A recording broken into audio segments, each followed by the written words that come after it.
This conference will now be recorded.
Okay, let's start.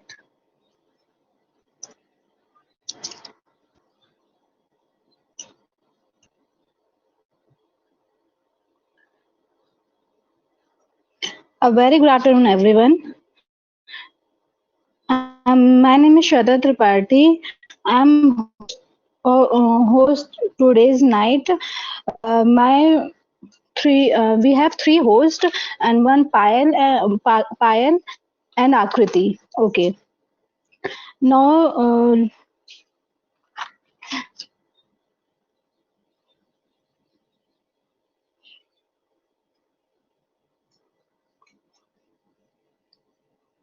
let's.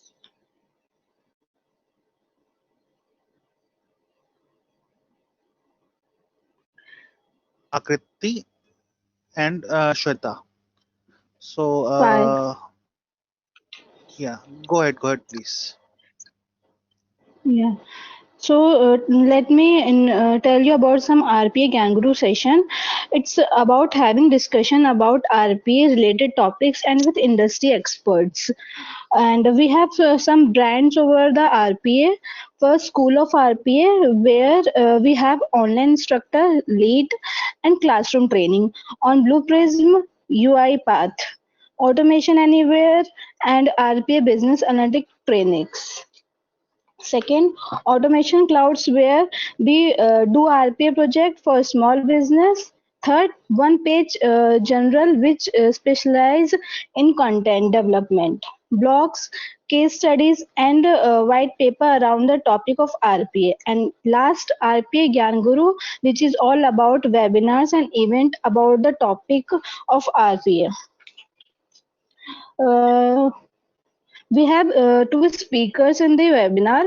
First is Herbert Fuchs, who is ex-CIO and CDO in ASGC Group in Dubai. And second, Mustahil Said, he is a development manager of RPA. Before going to webinar, we have some rules regarding webinar. Speaker session is expected to be 30 minutes. There will be a 10-minute QA session at the end. Please post your questions in the chat window. Second, if you would like to ask a question at the end instead of typing in the chat window, please message the host. If time permits, there will be a chance for you to ask. Third, the session may be recorded for internal use and later publication wherever applicable. If you do not agree for recording the session, please sign off from the event. Okay. Fourth, for privacy and other reasons, presentation recording are not being shared except when approved from application in the later stage. Fifth, you may introduce yourself in the chat window, but do not self promote or advertise. Now I hand over to the Akriti.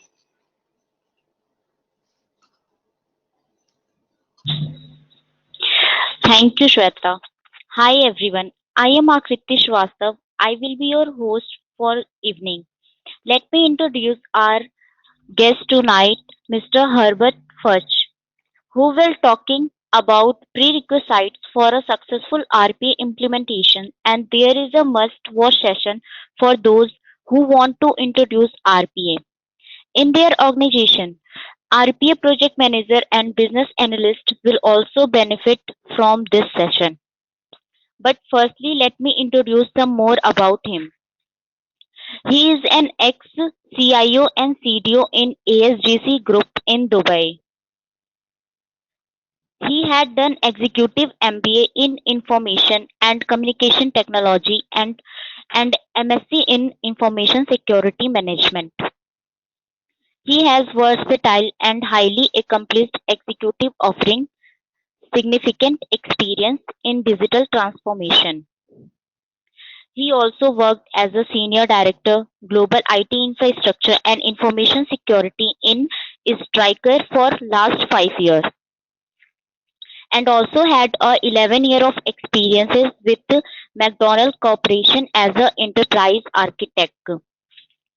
He has also worked as a business consultant with GE Information Services for 2 years. We all welcome you, sir. Now it over to you. Thank you so much. Thank you for the introduction. If you, please let me share my screen. I hope that can you see my screen? Yeah. Okay, so should you also want to see my lovely face? I hope you can see me. Should you not want to see me, just tell me and I will switch it off.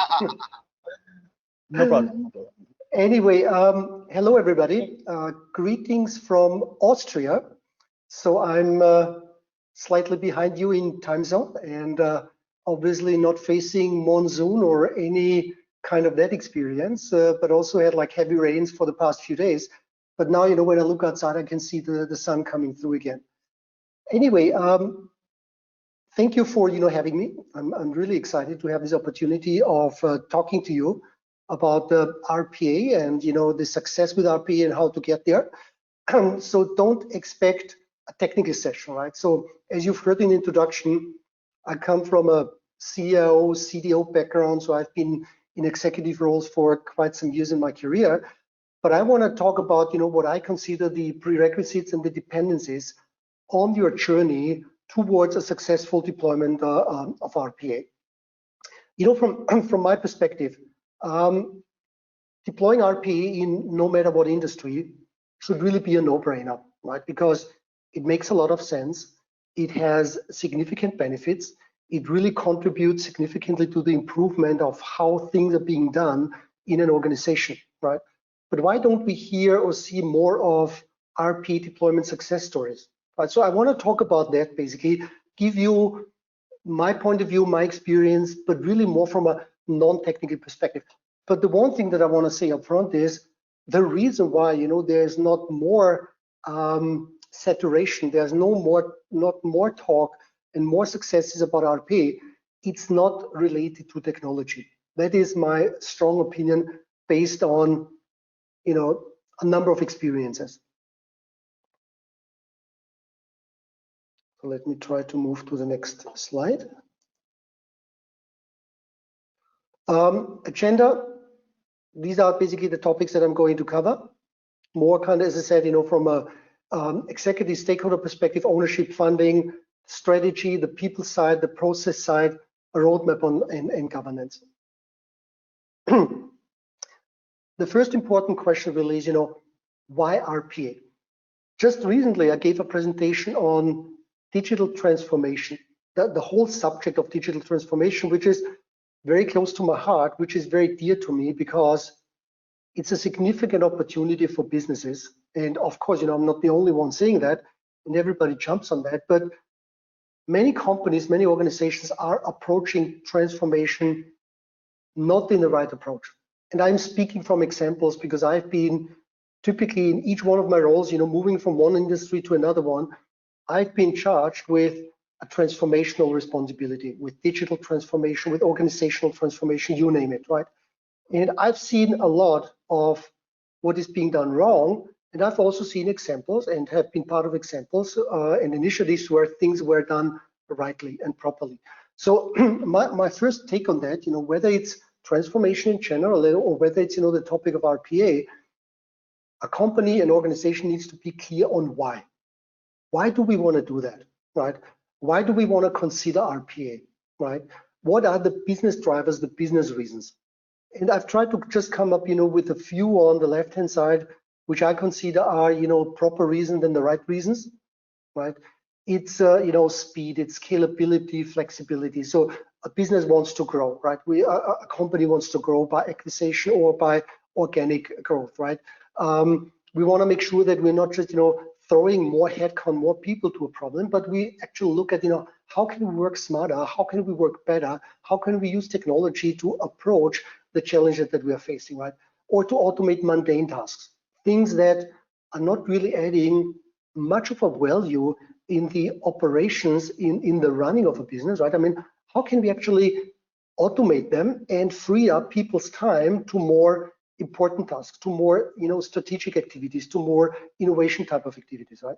Or, obviously reducing cost. Reducing cost is typically on every single, business agenda and business strategy, which is of course, very important. It's also about improving productivity.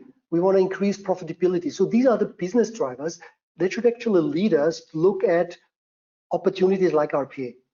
But then on the other hand, there's also what I can see, a number of drivers, a number of reasons for people to go with RPA, or for companies to start transformation, but which are the wrong reason, which is like the pride of the respective CEO. So the CEO wants to say to his buddies, to his friends, wow, we do RPA, we do transformation, and the other ones want to jump on it, right? And the other want to say like me too.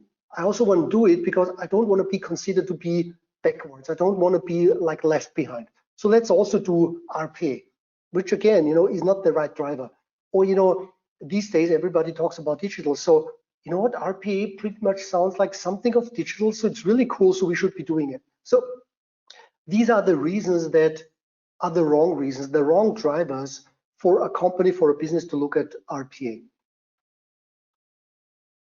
So let me jump into kind of more concrete content.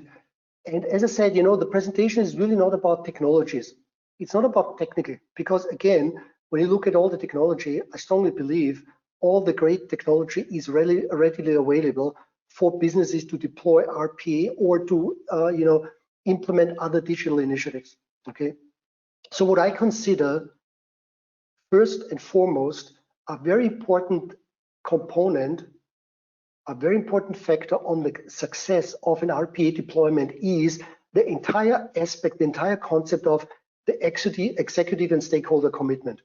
So for me, RPA is part of a transformation. The decision to go with an RPA deployment is not just like one of the many changes that are being, or technology changes that are being deployed in an organization, right?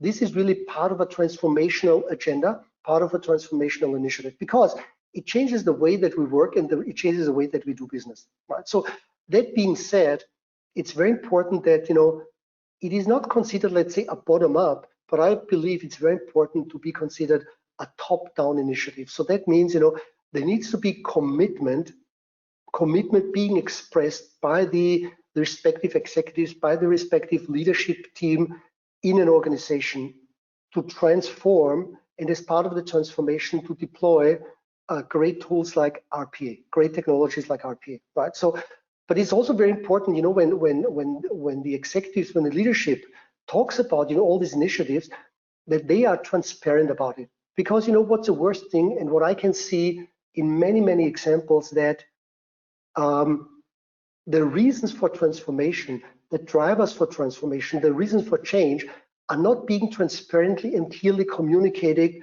throughout the organization. So that means, when people learn about change, we know that, right? We know that from our own experience.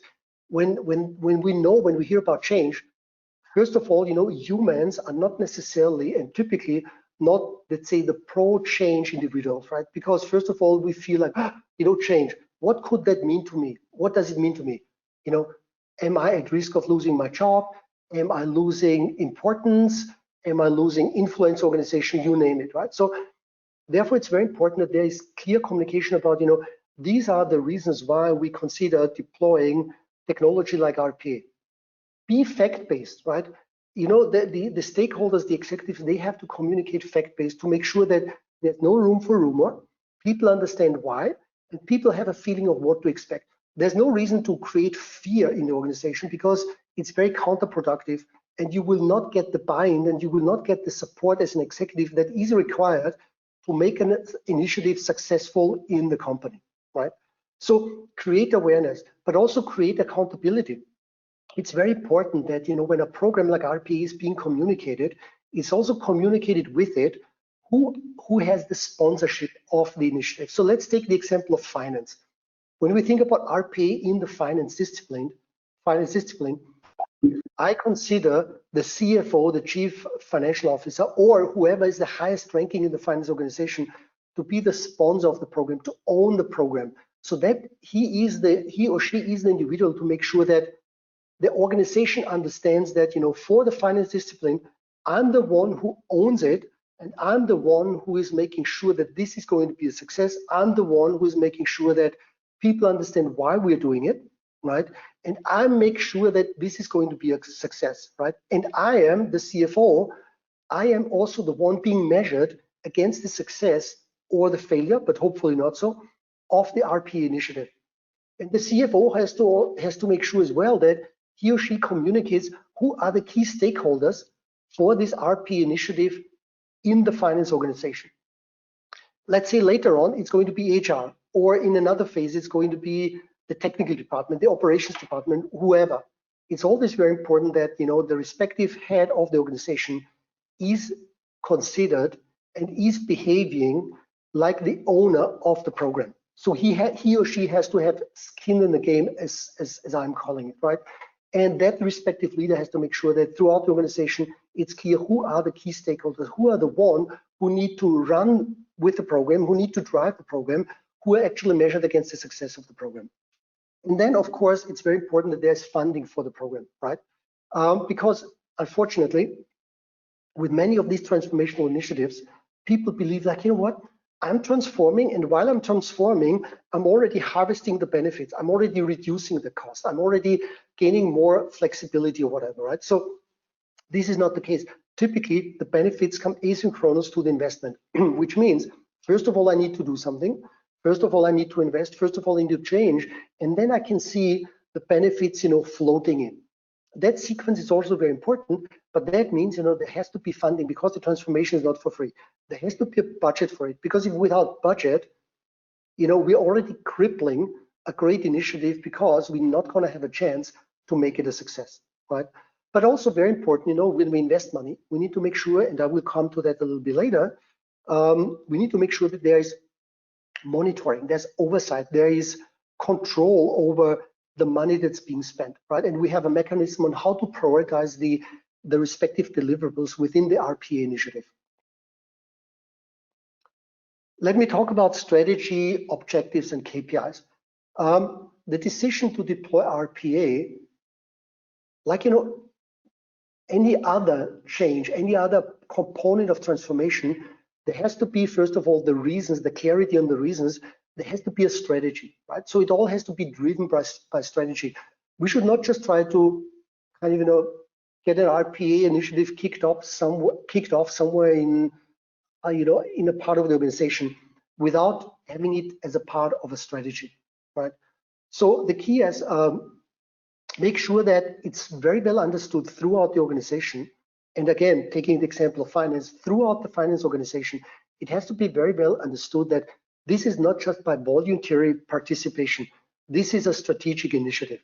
And as I said before, within finance, across finance, or whatever the department is that goes first, second, third, whatever, it has to be understood, again, who are the key stakeholders. So the finance, the CFO is the sponsor. The finance director has to play a certain role. One of the finance managers has to play a specific role in the initiative, right? So all of that has to be understood. There has to be transparency on what are the expectations, right? So what do we expect from that?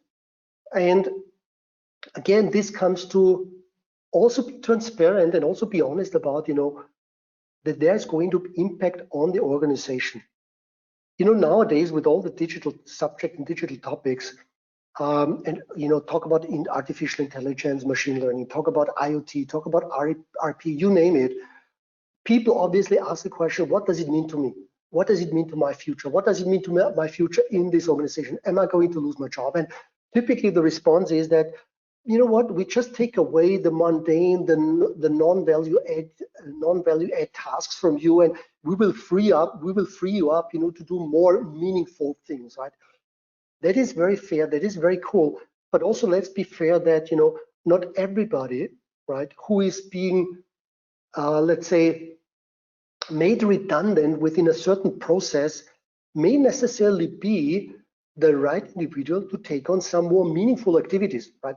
We may have clerks in the finance organization who may not have the profile to take on higher responsibilities, right? So I'm just trying to be very transparent, very fair with you, because this is something that we also have to be fair and very transparent with the people in our organization. We have to have, we have to show up, we have to present what are the opportunities, right? What are the opportunities for the respective individuals who have a different future, a better future, a brighter future or whatever in the organization when their respective responsibility is being automated. But we also have to be fair with individuals who may not necessarily be the profile that can take on more sophisticated responsibilities in the organization. Okay, so let's be transparent, let's be fair when we communicate, when we talk about expectations, right? We also have to be transparent about the progress of the respective program. So it's always a disadvantage, right? It's always a big risk if an initiative is being kicked off, but we are not going to speak about, we're not going to report about the progress, right? And we have to have a feedback loop. So if something is being deployed, if something is changing, let's again, within the finance department, let's talk about it. Let's communicate it. Let's communicate it within finance. Let's communicate it throughout the organization, that people know, there's nothing hidden from us, but we know what's happening. And there has to be a feedback loop. There has to be a feedback loop that allows the people in, again, the finance team, as an example, to feedback about, what is their experience with the respective RPA, right? Do they feel like, involved? Do they feel like they're playing a role? Are they aware of what's happening? Are they not aware of what's happening? So this communication loop, this feedback loop is also very important.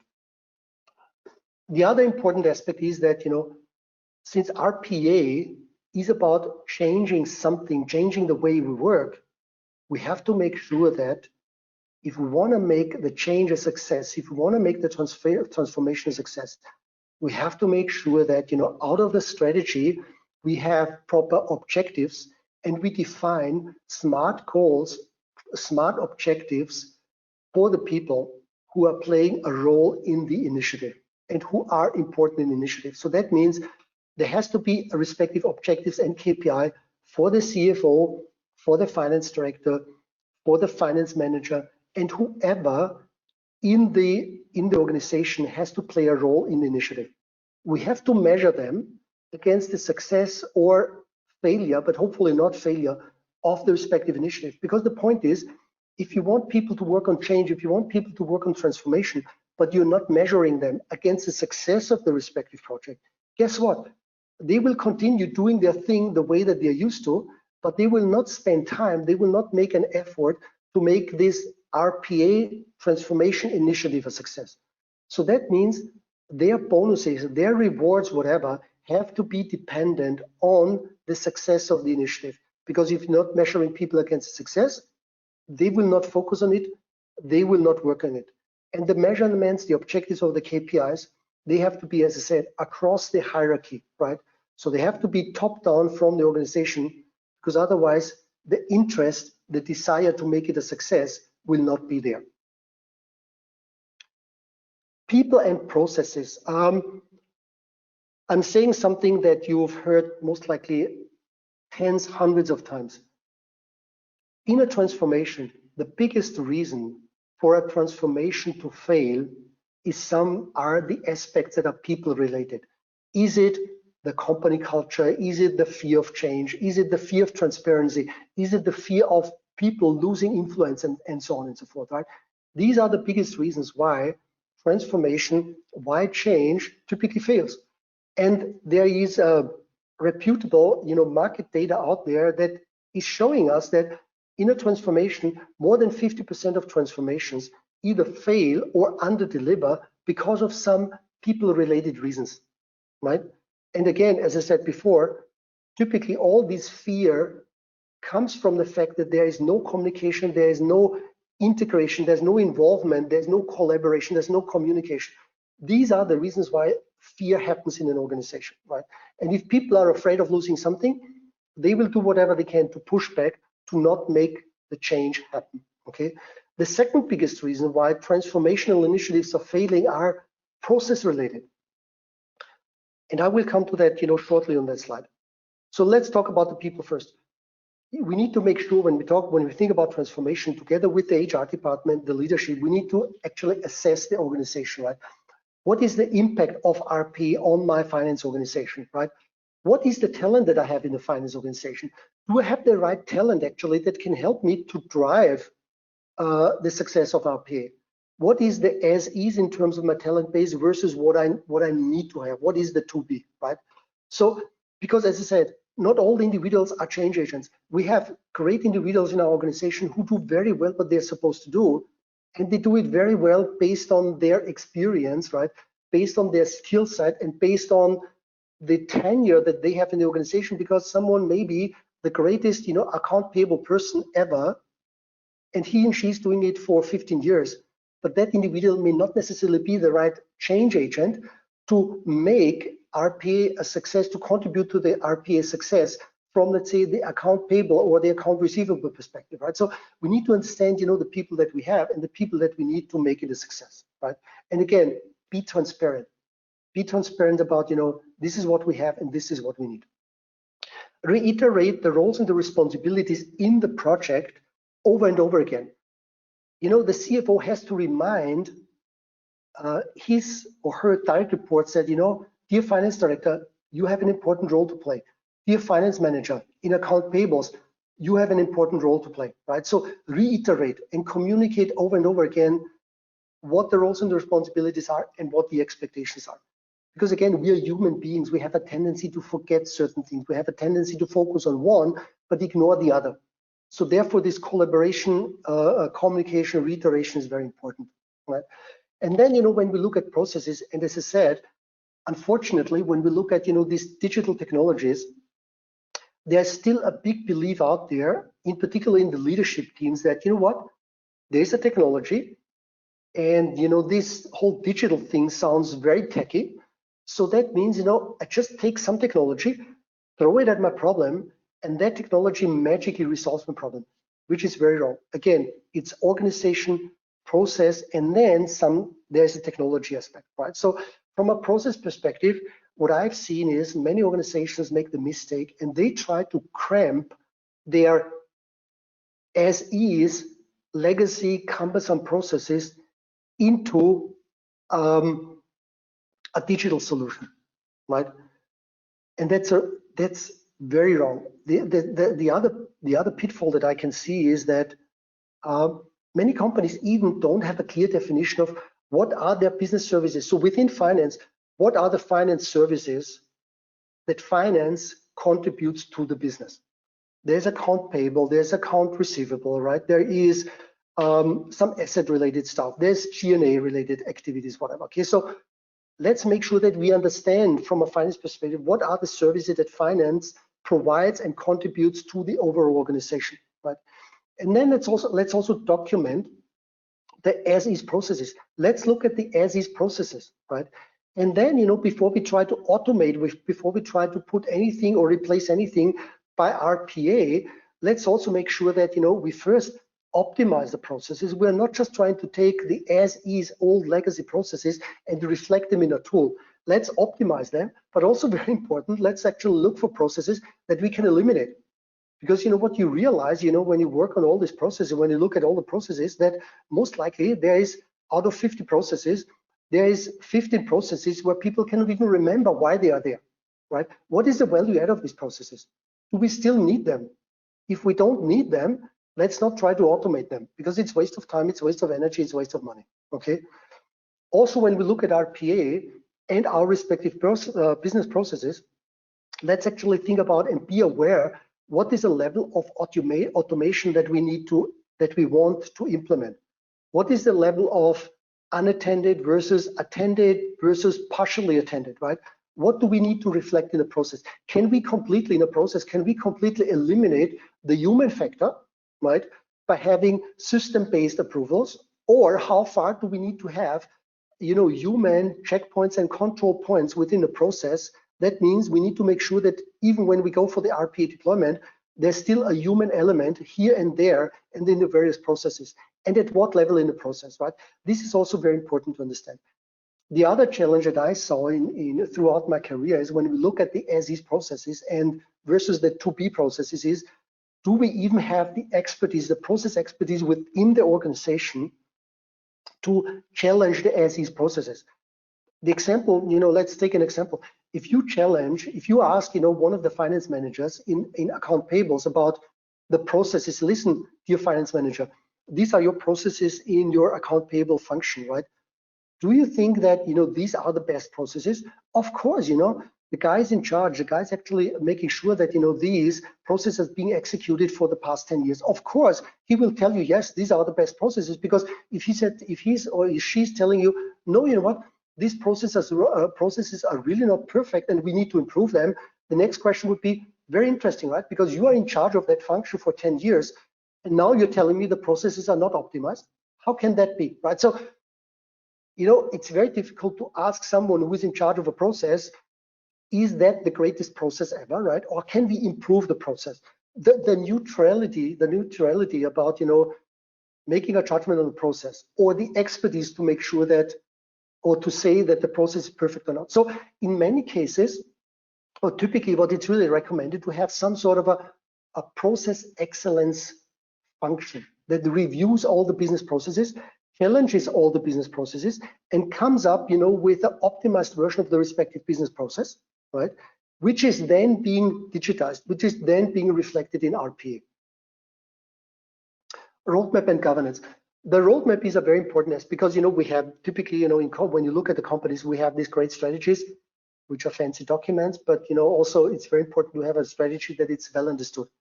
How can we make sure that we define a strategy that's being understood by the people in the organization? Employees need to understand what does a strategy mean to them. And the next step is, what is the next level to make the strategy more tangible, to make the strategy a reality, right?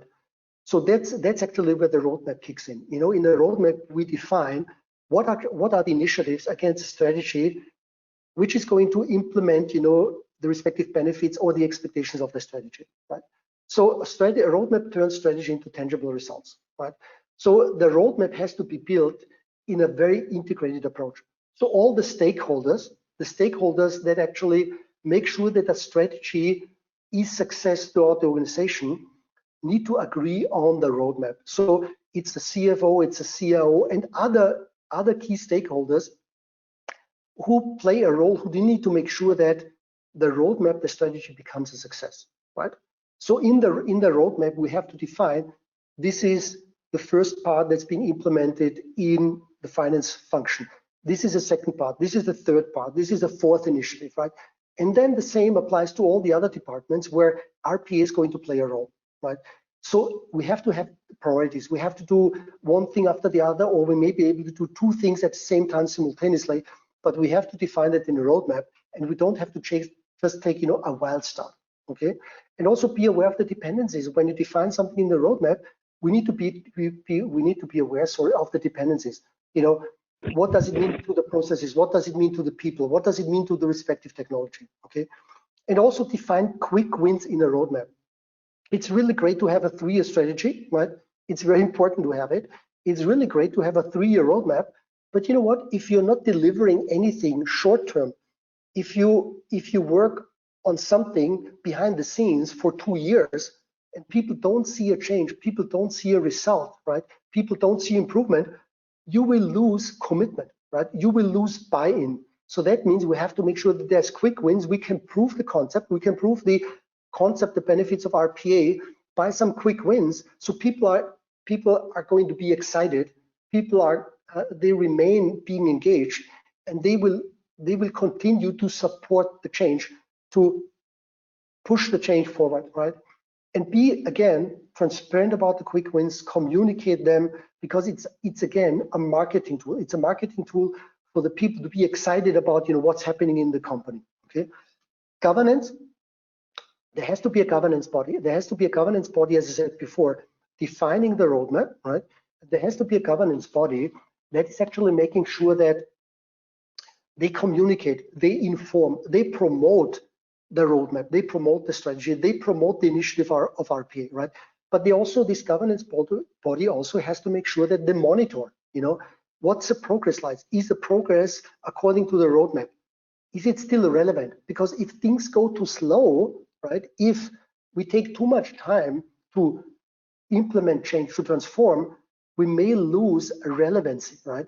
Because our competition may be first and we are falling back, we are running behind, right? So it has to be relevant, and that has to be also monitored by the governance, right? And the benefit realization. So we spend a certain amount of money, but we have to have a mechanism in place that there's a benefit realization, and it's being communicated. We spend 100,000, but guess what? We have a benefit of 120,000, right? That is important to be communicated. Okay, and also important, the governance committee, the governance body, is also in charge of agreeing on the priorities in the roadmap.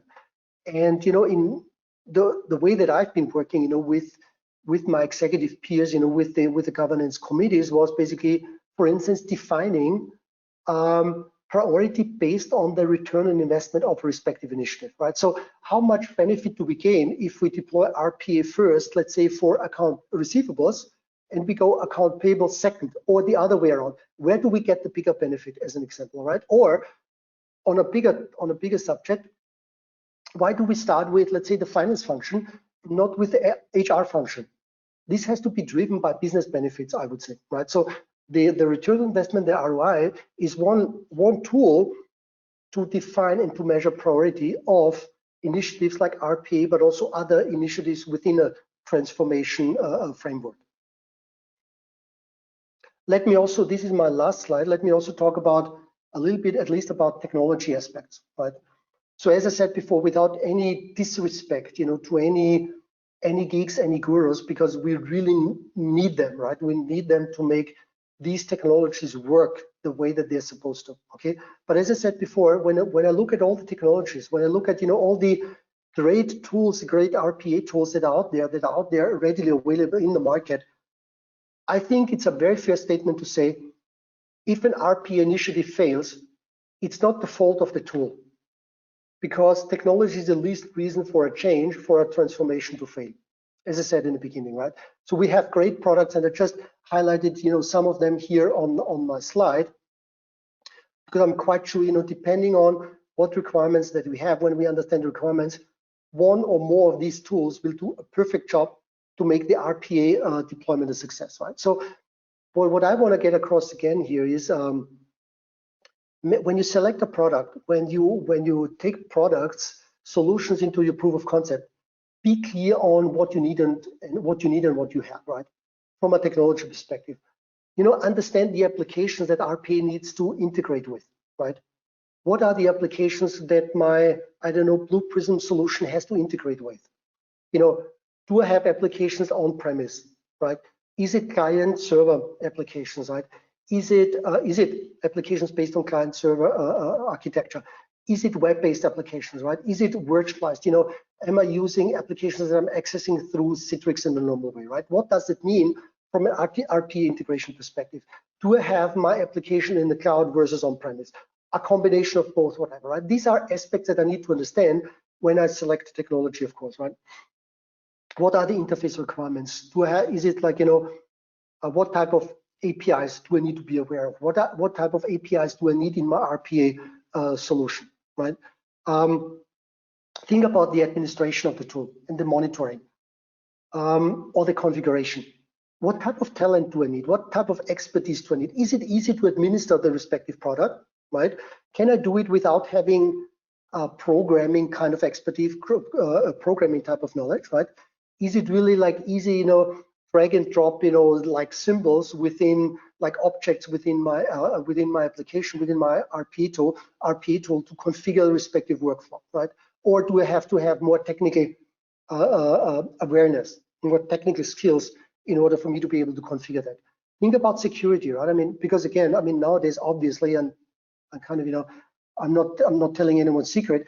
We need to be aware of the security aspects, right? I mean, how critical is the data that we're working with, right? How far do we have to encrypt the data, right? What do we have to be aware of in terms of the RPA tool running in the cloud, accessing my applications that may be on-premise, right? What do I need to be aware of in terms of whether it's encryption, the firewalls, right? You know, intrusion detection. How do I make sure that, you know, I'm not catching any virus or whatever, right? I mean, these are the aspects that are super important from a security perspective, right? And you will realize, depending on the industry that you're in, you may have more strict, more stringent, or less strict security requirements, right? When you work for a financial institution, of course, you're faced with different security requirements, compliance requirements from what you might be, you know, when your business is construction, transportation, or whatever, okay? Also, you know, think about the connectivity requirements, right? You have cloud, you have on-premise, you have this hybrid, right? I mean, you have the RPA tool talking to different applications. What does it mean from a connectivity perspective? Let's make sure that, you know, I'm not actually facing interruptions. I'm not facing poor performance only because I forgot to think about my connectivity requirements, my bandwidth requirements, right? So these are the aspects from a technology perspective. And the last line that I have in my slide, this really reflects, you know, my mindset, my attitude. I'm a strong believer. I'm a real proponent of cloud. So the strategies that I've been defining, you know, the approach or roadmaps that I've defined within my respective roles in the companies that I've worked with was, let's go for a cloud first guiding principle. This is something that personally I believe in. I believe it makes a lot of sense, in particular when you think about digital transformation. My recommendation is to have a cloud first guiding principle as part of your business enabling strategy, where, you know, of course, RPA is part of. So that was my last slide. I hope that, again, you know, you walk away from that with the feeling that, you know what, it was my time well spent. If you say, listen, I've heard all of that, I know all that, great, then I think, you know, you're on the right track. If there was something where you think, like, you know what, it was a good advice, it was a good food for thought or whatever, then I'm also very happy. So thank you for your attention. Thank you for listening to me, and please let me know if there is any questions at this point in time. Thank you, sir. Yes, sir, there is some questions which audience wants to ask. Our first question is, who owns RPA in organization, IT or business? That's a very good question. As I said before in one of my slides, first of all, the ownership in my mind, right? The ownership of a transformation to be successful, whether it's RPA or other aspects of transformation, there has to be business ownership, right? Because if we try, from an IT perspective, if we try to push RPA, again, for example's sake, into finance, you will have all kinds of pushback. You will have all kinds of reasons why this is not going to work. So the ownership of, you know, this change, this transformation to become successful has to be within the respective business function. There's a sponsorship within the business function, but there's co-sponsorship within the IT, because without IT's commitment, it will fail, right? But again, my take on that is, we have to make sure that the business really wants it, the business really owns it, and the business drives it to make it a success.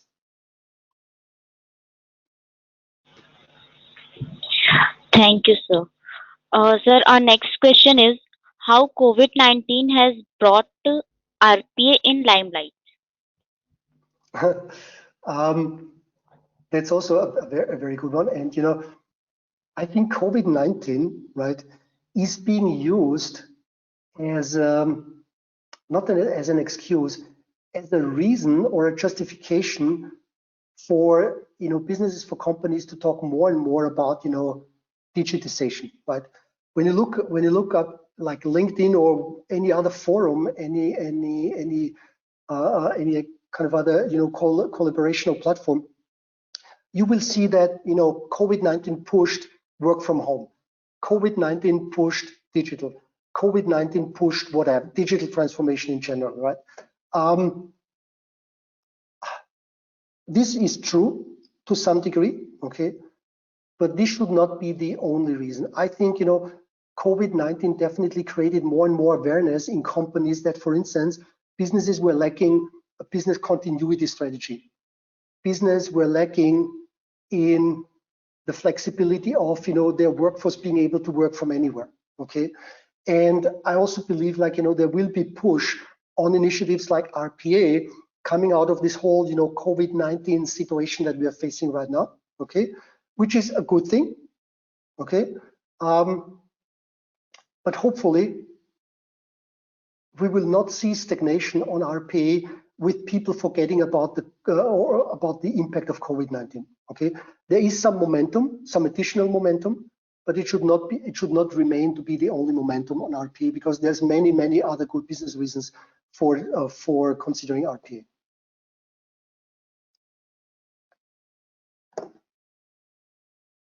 Next one. Yes, sir. Thank you, sir. Sir, our next question is, which one is your favorite RPA tools? To be honest, I really don't have a favorite RPA tool. As I said in my last slide, when I look at the various solutions, I think I could not pick the one over the other, right? I think when you look at existing deployments, you will probably see that there is a prominence, some sort of a prominence of one tool over other tools actually. But I would say in general, all the tools are great tools. They meet the requirements. There may be a preference for the one tool over the other depending on specific requirements. As I said, for instance, what are the applications to integrate with, right? Are the applications to integrate with more on-premise versus on-cloud applications, right? What expectations, what requirements do you have? What needs do you have in terms of the interfaces to various other applications, right? Another reason, another driving factor, or another benefit of one RPA tool over the other might be how much of completely automated, unattended process automation do I want versus the mixture of unattended as well as semi-attended, right? Or human attended kind of, right? I mean, these are the reasons why one tool might be better than the other, more suitable for your respective need, right? But I think it's unfair for me to say, A is much better than B, because that in my mind is not the case, right? They're all great tools depending on their respective use case. The one may be a preference over the other. Next question, please. Yes, sir. Sir, how COVID-19 affects the RPA business in an international level? Like if we think about that international level RPA, how it will affect?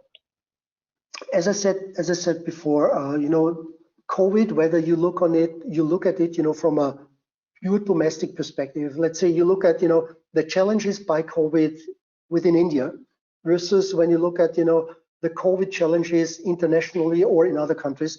I think the challenges, the opportunities, the risks, whatever, are no different no matter what part of the world, right? And I also, as I said before, I also believe that COVID-19, it actually brought some additional momentum, some additional push on the digitization, on the deployment of, initiatives like RPA, right? I think, in the context, for me, as I said in the beginning, for me, I can see RPA as one aspect in a digital transformation initiative. That's, from my perspective, the way it should be considered, because again, it is a significant opportunity, right? So that means companies will try to go faster in their digital initiatives because of COVID, but hopefully because of many other reasons, not just COVID. And therefore, we should see acceleration in the deployment of RPA. Again, initially perhaps triggered by COVID, but hopefully going forward, we will not lose the momentum the more that people get used to the news around COVID. That should hopefully not lead to a slowdown in digital. That should hopefully not lead to a slowdown in RPA deployments. Thank you, sir. There are no more questions. Thank you so much, sir, for joining us today and sharing your experience with us. It was great hearing you. Thank you for having me. Thank you, everybody. And I think, if there's subsequent questions, I can be found on LinkedIn. Perhaps, my email address will be distributed so that people can reach out to me. Just feel free. I'm very responsive. I'm very responsible. I'm not ignoring any request that comes in. Okay, so thank you very much for having me, and have a good, rest of your evening and some more, interesting presentation afterwards. Thank you. Herbert, this is Yeah. actually, can I ask a question? This is Yes. Satya. Yeah, sure. Yeah, Yes. sorry. Sure. Just a quick introduction, Herbert. Guten Abend. So I am an associate director with Deloitte in India, and I also work for in Germany and Europe for a long time. And I'm also presenting on this topic on Sunday as part of this initiative. But I was looking forward to this session specifically of your presentation, and must say that this has been quite a nice presentation. My question to you, Herbert, is in terms of longevity of the implementations or of the technology. Every technology has a shelf life, right? And in terms of longevity, what do you see in terms of future? How long RPA will remain in context?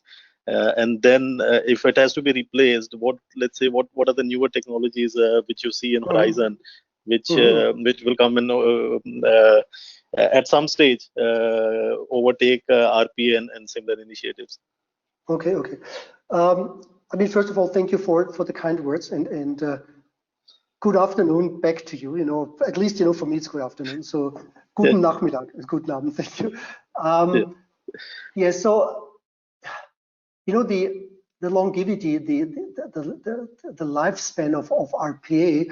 I think it's really dependent on, as you said, what is most likely the next technology going to be. Okay, and I think the one aspect that's going to show us and give us a lot of change in business is this whole aspect of artificial intelligence and machine learning. Okay, because I think there's significant opportunity, and not just I think because I've experienced myself what the benefits can be. When you deploy IoT, when you look at when deploy machine learning. It's amazing. From my own experience in my past two industries, shipping and construction, the opportunities that we have, by considering these technologies are amazing, are really amazing. And I think, when we look at, RPA for the next, 2 years, 3 years, whatever, I think, this is going to be very relevant. But then we could see some, shift or some replacement by other technologies, like the machine learning, the artificial intelligence, because it becomes more and more feasible, feasible in terms of deployment, because we have more expertise, we gain experience, we can see the opportunities. So this is basically what I would expect, from that perspective. Yeah, thanks, Albert. Thanks a lot, and good speaking to you. Thank you. Thanks to you. Thank you, sir. Thank you so much for sharing your experience. Thank you. If there's thank you, Herbert. It was a really nice session. Guys, we have shared Herbert's email ID in chat window. If you want to reach him, you can take the email ID from the chat window. Thanks, Herbert. Thank you so much, and take good care, all of you. Sure.